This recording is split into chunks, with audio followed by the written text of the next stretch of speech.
Hola, mi nombre es Lady Diana Rojas Tuyú. Soy estudiante del quinto semestre en la carrera de Químico Farmacéutico Biólogo en la Universidad Autónoma de Campeche. Como parte de la unidad de aprendizaje de parasitología, en el presente video hablaremos acerca de la fase preanalítica en un examen general de heces fecales. Para iniciar, tenemos el primer punto, que son las indicaciones hacia el paciente. Primero que nada, tenemos que saber que el paciente es una persona que confía en el personal de salud, por lo cual es muy importante que nosotros le proporcionemos la información completa en términos comprensibles, sin tantos tecnicismos, verbalmente y por escrito, indicaciones como lo son dónde recolectar su muestra, dónde la tiene que depositar, cuántas muestras son necesarias para su análisis, cuándo debe llevarlas al laboratorio, más específico el horario en que debe hacerlo y cuándo se requiere una dieta previa o ayuno. Cuando hablamos acerca de la obtención de la muestra, es importante explicar al paciente cómo debe recolectar su muestra, pues muchas veces asume cómo hacerlo cuando no tiene las indicaciones correctas. Existen diferentes formas, entre las más utilizadas están defecar en un vasín y de ahí recoger la muestra. O bien también se puede lavar previamente la taza del baño, cerrando la llave del paso del agua al contenedor para poder bajar la palanca varias veces hasta que se elimine la mayor cantidad de agua, para poder defecar lo más lejano hacia el agua remanente cerca de la orilla. Así se puede sentar al revés para favorecer que la materia fecal se deposite precisamente en la cerámica. Incluso también se puede con ayuda de una bolsa de plástico, el cual se sujeta en la tapa del vasín o con cinta adhesiva. Se pasa con ayuda de una batelenguas o con una cuchara de plástico, que de preferencia sea la primera de una bolsa nueva. La cantidad que el paciente debe recolectar es de un 25%, o sea que estamos hablando de una cuarta parte del frasco, principalmente donde se observe moco o sangre. El frasco se cierra perfectamente y en caso de haber derrames o manchas se lava por fuera. El frasco tiene que contener los datos del paciente, como son nombre del paciente, edad, fecha y hora de la muestra. Por seguridad, el frasco debe transportarse dentro de una bolsa y mantenerse en donde sea posible al menos a 4 grados antes de transportarlo al laboratorio. Ahora, ¿dónde tenemos que depositar la muestra? Si es posible, el laboratorio debe entregar al paciente los 3 frascos de muestra, señalando hasta dónde debe llenarse. En caso de que esto no suceda, pues el frasco tiene que cumplir con ciertas características.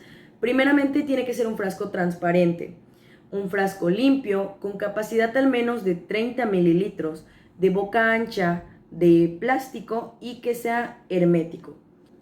Una vez que se determine la sangre oculta por el método cromogénico en la primera y segunda muestra, se puede agregar el fijador a los frascos, el cual facilita la búsqueda de formas parasitarias. A este se le tienen que agregar 2 volúmenes de fijador o fórmula al 10% antes de centrifugar la muestra para inactivar a los microorganismos que posiblemente estén presentes. Ahora, ¿cuántas muestras son necesarias? Son necesarias 3 muestras recolectadas en 3 diferentes días, aunque si el paciente presenta diarrea, se puede recolectar la muestra en eventos diferentes con al menos 8 horas de intervalo entre cada una. Existen estudios que muestran que al analizar 3 muestras de heces se incrementa el porcentaje de muestras positivas a enteroparásitos en comparación de examinar únicamente 2, y más aún al contrastar con el resultado de la muestra única dentro del mismo grupo de pacientes. En la tabla podemos observar el porcentaje de muestras positivas de acuerdo al orden en que se analizó. La serie de 3 en total muestras analizadas fue de 32.520. La heterogeneidad de los resultados indica que es necesario analizar más de una muestra y que el análisis debe ser de una manera independiente. ¿Cuándo recolectar la muestra? La primera y segunda muestra que se recolecte para realizar el examen coproparasitoscópico se puede obtener a cualquier hora del día, pero las muestras deben provenir de una evacuación espontánea.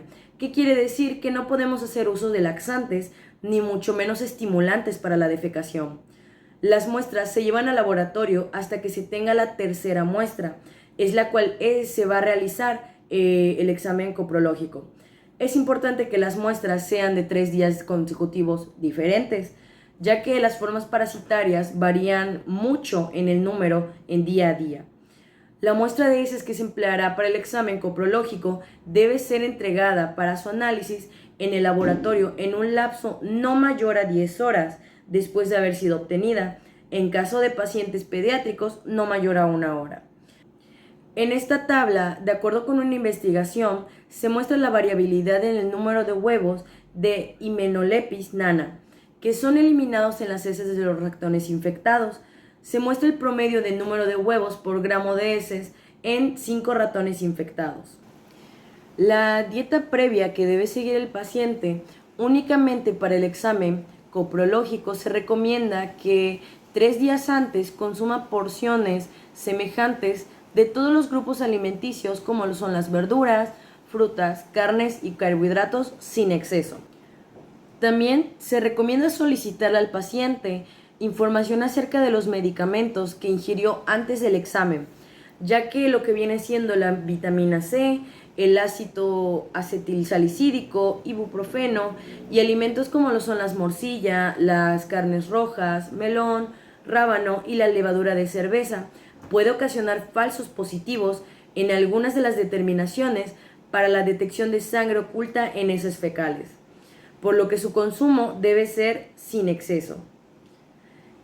También es importante recomendar que se evite medicamentos prescritos por su médico, como lo son los antidiarreicos, los aceites minerales, para favorecer la defecación, y en caso de haberlo consumido, hay que solicitar otra muestra al paciente.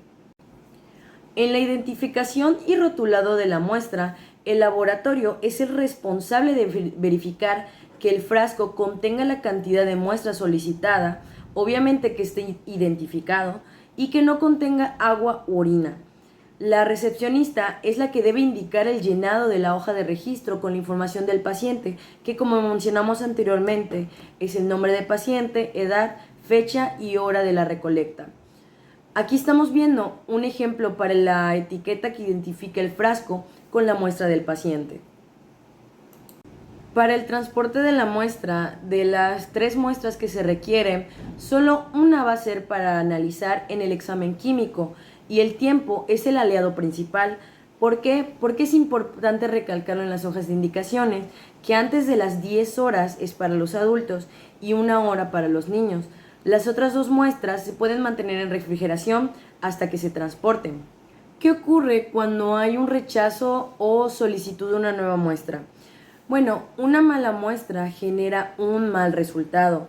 Entonces, si la muestra no reúne las características de calidad, no es recomendable analizarla. Debe solicitarse otra, sobre todo cuando se presenten situaciones como que el frasco no esté identificado, como que la muestra esté derramada, el recipiente sea inapropiado, que no cumple con las características de las que hablamos anteriormente, que esté contaminado y también que la cantidad sea inadecuada. También con previa ingesta de antidiarreicos, porque pues claramente estos no deben consumirse a la hora de la toma de muestras. Así como las 3 muestras recolectadas sean del mismo día, porque no necesitamos muestras del mismo día, sino de 3 días diferentes, pero que sean días consecutivos. Y que las muestras estén expuestas a temperaturas menores de 0 grados y mayores de 50 grados. Bueno, y ya por último, hablando de la estrategia general de trabajo, el examen general de las heces fecales se divide en 3 exámenes, el cual es físico, microscópico y químico. En el examen físico tenemos que tener en consideración lo que es el olor de la muestra, el color, la consistencia, parásitos macroscópicos y restos alimenticios. En el examen microscópico, con tinción de yodo-lugol, pues esperamos encontrar fibras vegetales, fibras musculares, almidón, grasa, ácidos grasos, levaduras, cristales, moco, leucocitos, parásitos, protozoos comensales. En el examen en fresco, el cual es con solución salina, pues los trofozoitos y blastocitis sp, leucocitos y amibas en fresco. Ya cuando hablamos del examen químico, en la dilución del volumen de fijador, pues es el pH y azúcares reductores y no reductores. En la sangre oculta, pues es mediante el método cromogénico, el método inmunológico y la hemoglobina y transferina. También, pues este se subdivide en grasas neutras, pigmentos biliares y actividad tríptica. Y por último está el de marcadores de inflamación, que aquí es donde encontramos la lactoferrina, la calprotectina y el diferencial de leucocitos de moco fecal. Por mi parte sería todo. Muchas gracias por su atención.